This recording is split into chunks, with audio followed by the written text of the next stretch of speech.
today, 1 in 5 residents, 22%, are not born in Ireland. Over the last 2 decades, immigration into Ireland has more than doubled. This unprecedented rise has pushed public infrastructure to its limits amidst a severe housing crisis and soaring living costs. Schools, hospitals, and housing services are overwhelmed, breeding discontent among the Irish who feel left behind in their own country.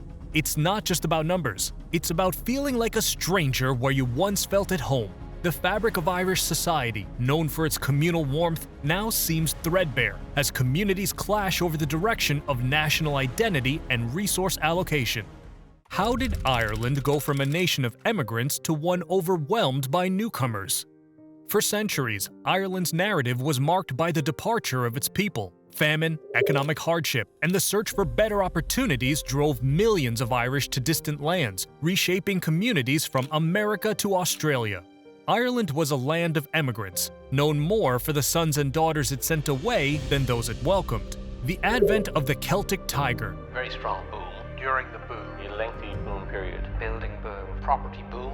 a period of extraordinary economic growth that spanned from the late 1990s into the early 2000s, transformed the Emerald Isle from a land of departure to a destination.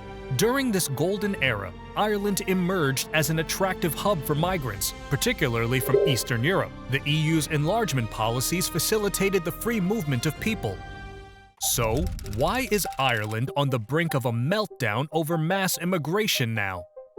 Dublin is reeling under the weight of Britain's offloaded refugee crisis. Post-Brexit Britain, under the strict regime of Prime Minister Rishi Sunak, has tightened the screws on asylum seekers, effectively pointing them to 2 destinations, to Rwanda or to Ireland.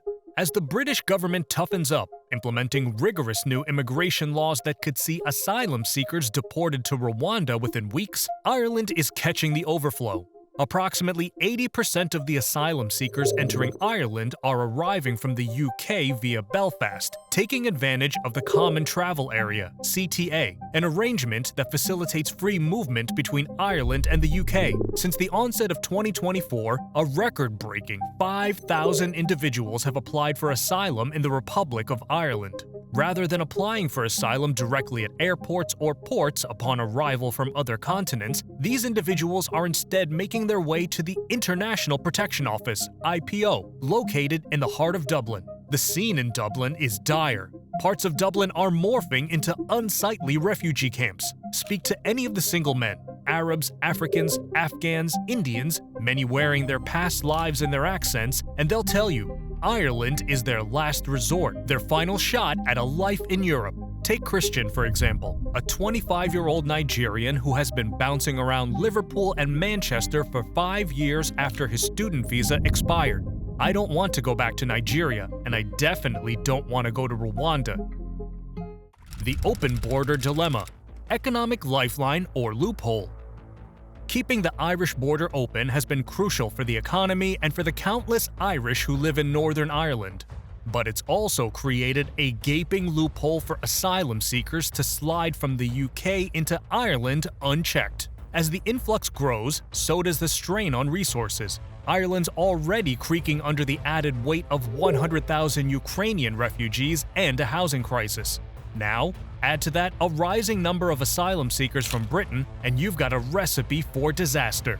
Civil servants are buckling under the pressure, and some locals have resorted to arson to vent their frustrations. So, what's Britain's take? Send them back? Not likely. Sunak's administration has ruled out taking back asylum seekers unless France agrees to take back those who crossed the English Channel first. It's a geopolitical hot potato, and right now, Ireland is getting burned. How long can a nation prioritize the needs of newcomers over its own people without facing severe consequences? For the past 2 decades, the number of non-citizens in Ireland has more than doubled. This isn't just about numbers, it's about the survival of a culture under siege. In towns across Ireland, we're seeing a surge of public discontent. The Irish government's relentless push to accommodate an unprecedented influx of migrants, even amidst a severe housing and cost of living crisis, has pushed the Irish electorate to its limit. The streets are erupting. Just recently, in Dublin, police clashed with protesters who see their government as more concerned with the needs of newcomers than with its own citizens struggling to make ends meet. Ireland's homeless numbers are skyrocketing, yet the government's priority seems to be housing and feeding migrants. High-profile crimes have thrown gasoline on this fire. Remember the horrific knife attacks in Dublin in November 2023? An Algerian-born Irish citizen attacked young children and their teacher, triggering riots across the capital. And what do the people say? They're calling for an end to what they label an open borders globalist agenda. They're demanding a new nationalist government. Signs and chants of Irish Lives Matter and Under Siege Invasion dominate the protests.